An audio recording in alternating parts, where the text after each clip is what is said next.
हाँ जी, welcome back जी, गुड आफ्टरनून।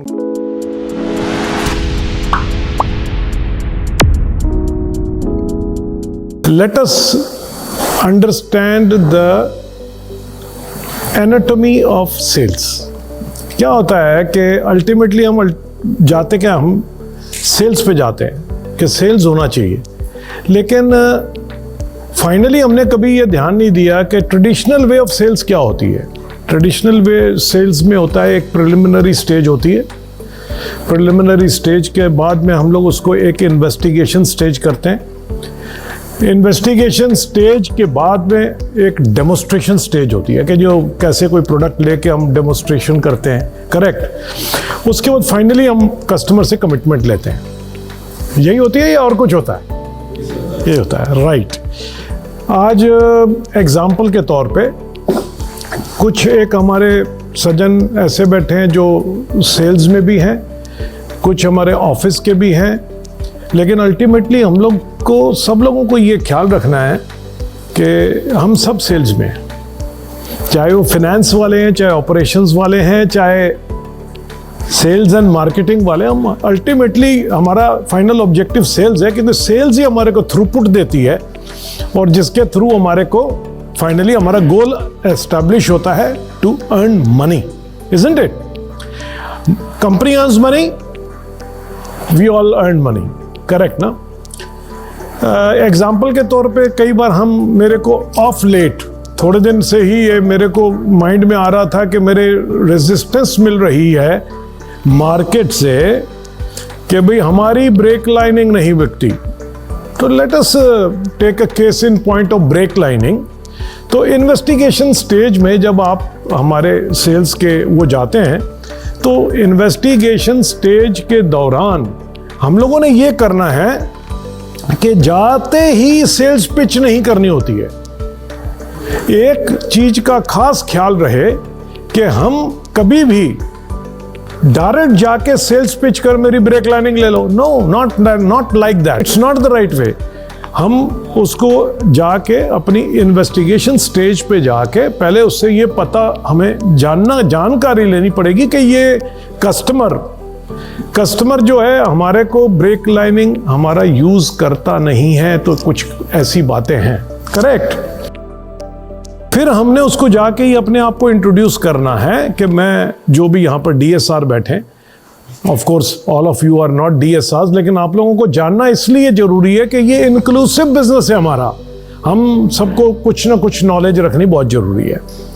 तो हमने ये कहा कि जी मैं कोहली एंड सन से आया हूं, मैं ये DSR हूं इस टेरिटरी का, मेरे को आज आपके पास में आने का अवसर मिला, थैंक यू वेरी मच। तो हम ब्रेक लाइनिंग भी बनाते हैं, करेक्ट, और बनाते हैं। तो अब हमारे को ब्रेक लाइनिंग के बारे में तो हमने उसको बता दिया, ये इन्वेस्टिगेशन स्टेज हो गई। उसके बाद में हमने डेमो स्टेज के अंदर जाना है। तो डेमो स्टेज के अंदर में हमने अपनी प्रोडक्ट की कैपेबिलिटीज बतानी। अभी अपने ही पॉइंट को लेते हुए एक ही प्रोडक्ट को ले रहे हैं आज, सो दैट के ईज ऑफ अंडरस्टैंडिंग हो जाए कि हमने उनको कहना कि मेरा प्रोडक्ट जो है वो TFT टेक्नोलॉजी के साथ में फीचर्स हैं। TFT का मतलब होता है ट्रांसफर फिल्म टेक्नोलॉजी, जिसके थ्रू ऐसा होता है कि एक फिल्म एक आ जाती है जब ब्रेकिंग का एक्शन होता है, और उस ब्रेकिंग एक्शन होने के समय ड्रम में और ब्रेक लाइनिंग के अंदर में डायरेक्ट कांटेक्ट नहीं होता है, करेक्ट। तो वो क्या होता है, वो इंटरेस्ट उसको पता चलता है कि भाई अब हमें क्या करना है, करेक्ट ना, क्या एडवांटेजेस क्या है। फाइनली डेमो करने के बाद हमारे को उससे प्राइसिंग डिस्कस जब हम करेंगे, तो उसका माइंड पहले से ही तैयार होता है, तो उसको ज्यादा इतना रेस्ट्रिक्शंस नहीं आती है माइंड में। मेंटली क्या होता है कि दो तरीके के, एक I don't remember the actual name of those chemicals जो हमारे ब्रेन में रिलीज होते हैं। एक नेगेटिव केमिकल होता है, एक पॉजिटिव केमिकल होता है। तो जब तक हम नेगेटिव केमिकल के साथ में पर्सन को जो इंटरेक्शन करते हैं, तो वो हर चीज पे ना करेगा कस्टमर, और जब वो पॉजिटिव के साथ में जाते हैं हम, तो उसको एक्सेप्ट करता है आपके सजेशंस को, करेक्ट। तो अपन ने ये किया, फाइनली हमने उससे कमिटमेंट ली कि अच्छा तो कब भेजूं, this is the way to close. ये सारी चीजें ये ट्रेडिशनल वे हैं, अच्छी हैं, चल रही हैं, लेकिन अब इसके साथ साथ अब पूरी है क्या ये एक्सपोनेंशियल ग्रोथ नहीं दे सकता ये टेक्निक। एक तो ये कम्बरसम है, और दूसरा ये है कि आप और हम ये रेगुलर कॉल्स करते करते थक जाते हैं, और रिटेलर भी या हमारे कस्टमर भी ज़्यादा हमें समय इस पर स्पेंड नहीं कर पाते। तो सबसे बेस्ट टेक्निक जो चलती है, जिसके अंदर में 3-4 स्टेप्स इंपॉर्टेंट हैं, जिसको हम एक शॉर्ट फॉर्म में एक्रोनिम में यूज करते हैं, स्पिन सेलिंग। स्पिन सेलिंग एक एक्रोनिम है, फॉर एस से चालू होता है सिचुएशन, पी से चालू होता है प्रॉब्लम, और आई से होता है इम्प्लीकेशंस, और एन से होता है नीड या पे ऑफ, जो भी आप समझते हो। जब हम किसी भी कस्टमर के पास या रिटेलर के पास या फ्लीट ओनर के पास जाते, पहले हम उसकी सिचुएशन को समझें, और समझने के बाद में हम उसकी प्रॉब्लम्स को आइडेंटिफाई करें। तो ये क्या होता है, कस्टमर जब अपनी प्रॉब्लम के तरफ जो हम ना सॉल्यूशन प्रोवाइड करें, हमें उसका सबसे पहला काम है उसकी प्रॉब्लम को समझना। पहले तो सिचुएशन असेस करनी है, सिचुएशन असेस करने के बाद में उसकी पोजीशन समझनी है, उसके बाद हमें उसको इम्प्लीकेशन बतानी, अगर हम ऐसा नहीं करेंगे तो क्या होगा, या ऐसा होगा तो क्या होगा। फिर उसके बाद में नीड या पे ऑफ जो है हम उसको दें। तो मेरी रिक्वेस्ट ये है कि हम जब भी जाते हैं, मैंने अपने बना लिए हैं, आज मैंने अपने पॉइंट्स नोट किए हैं, आपको सुना भी सकता हूं कि कुछ पॉइंट्स जो हमारे कैसे रहेंगे। एग्जाम्पल के तौर पे सिचुएशन के क्वेश्चंस क्या रह सकते हैं, मैंने बनाया है कि भाई आपको टाटा जेन्युइन पार्ट्स के कमर्शियल व्हीकल का काम करने में आपको क्या फील होता है, ये सिचुएशन है। आप कैसे ऑर्डर प्लेस करते हो, ऑनलाइन करते हो, फोन में करते हो, डीएसआर को देते हो, ये मैंने पॉइंट्स अपने बनाए, ये मैंने इसीलिए नोट किया, आपको भी शेयर करूंगा, आप अपने भी आगे शेयर कर सकते हो बना के सब लोगों के ग्रुप में। उसके बाद टाटा जेन्युइन पार्ट में आप कौन सा टाटा जेन्युइन पार्ट्स बेचते हो, ज़्यादा कौन सा है, PG1 बेचते हो, PG2 बेचते हो, PG4 बेचते हो। उसके बाद में आपके लिए कितना इंपॉर्टेंट है कि आपके ऑर्डर टाइम पे सप्लाई हो जाएं, ये सिचुएशन की वो है। प्रॉब्लम के क्वेश्चंस क्या आ सकते हैं, मैंने ये बनाया है कि आपको सबसे बड़ा चैलेंज क्या है टाटा जेन्युइन पार्ट्स के अंदर में काम करने में। मे बी वो कल आपको बोलेगा मेरे को तो बचता नहीं है जी, या whatever it is, these are the problems. तो आपने कभी ऐसा टाटा जेन्युइन पार्ट्स के अंदर में क्वालिटी का इश्यू आया है क्या, ये प्रॉब्लम का क्वेश्चन है। क्या आपने अभी आज तक कभी ऐसा हुआ है कि आपको टाटा जेन्युइन पार्ट्स बेचने में कोई प्रॉब्लम आ रही हो, रेजिस्टेंस आ रही हो? आप कस्टमर को कैसे हैंडल करते हो जब वो प्राइस आप बोलते हो तो वो बोलता है, जब आप कैसे हैंडल करते हो कि प्राइस आपका ज़्यादा है? या कभी ऐसा भी हुआ है कि कोई कस्टमर ने प्राइस के लिए रिफ्यूज़ करके चला गया? अब इम्प्लीकेशन क्वेश्चंस भी बनाए हैं, अपने लिए बनाए।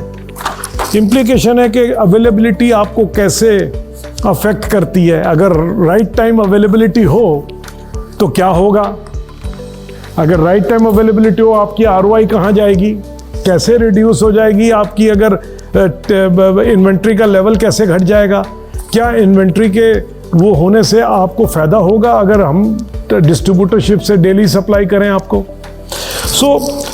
और उसके बाद में आपके पास में कभी ऐसा हुआ है कि आपके पास में, ये इम्प्लीकेशन क्वेश्चन है, कि आपके पास में कोई टाटा जेन्युइन पार्ट नहीं होने के कारण आपका कस्टमर चला गया?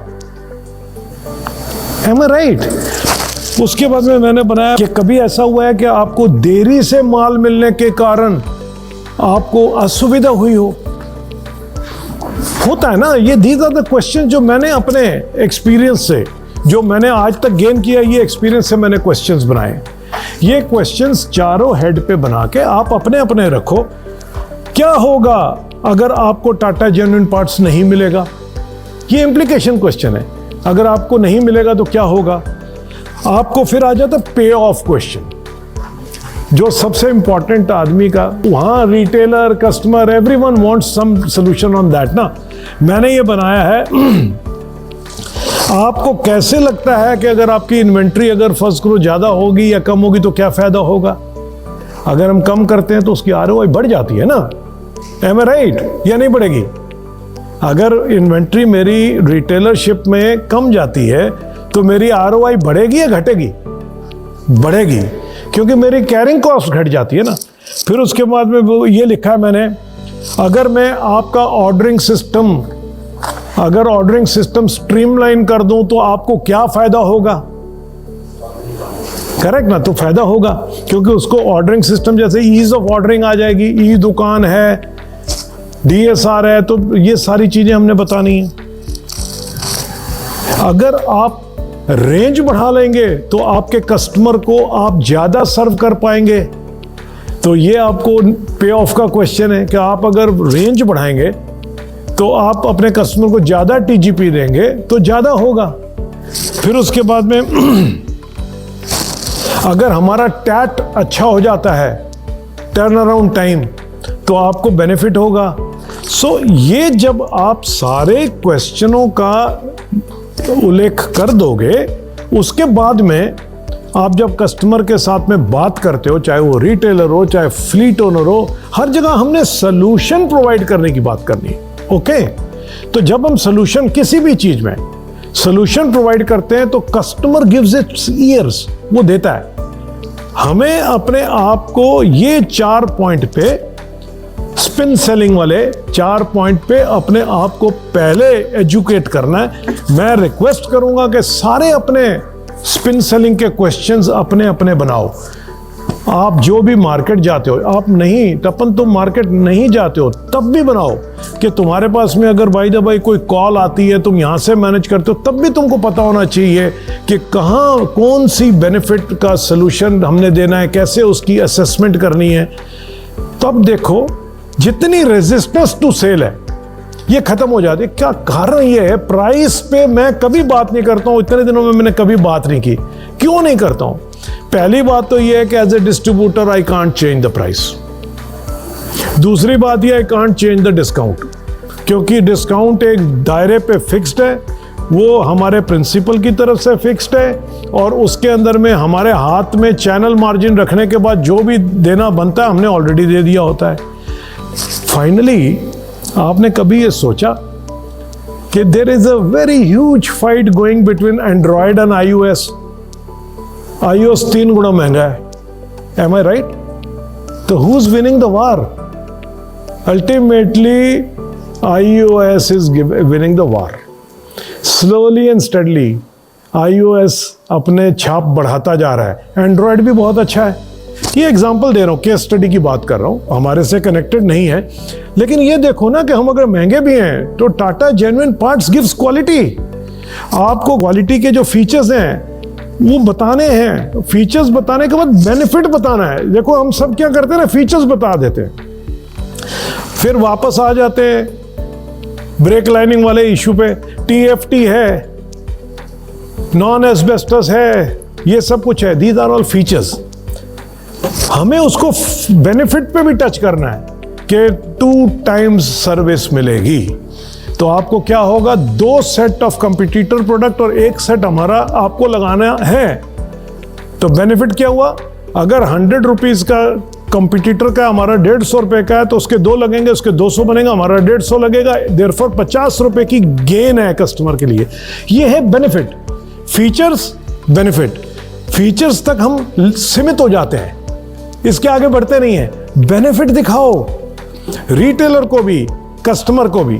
ठीक है, तो आज के लिए मैं इतना ही करते हुए स्पिन सेलिंग ये कॉन्सेप्ट आपको दे रहा हूं। इस कॉन्सेप्ट को आगे बढ़ाइए, मेरे को अपने एक्सपीरियंसेस बताइए कि कैसा रहा आपका। आगे we will discuss more points. Thank you very much for giving a patient hearing. God bless you all. Thank you, thank you.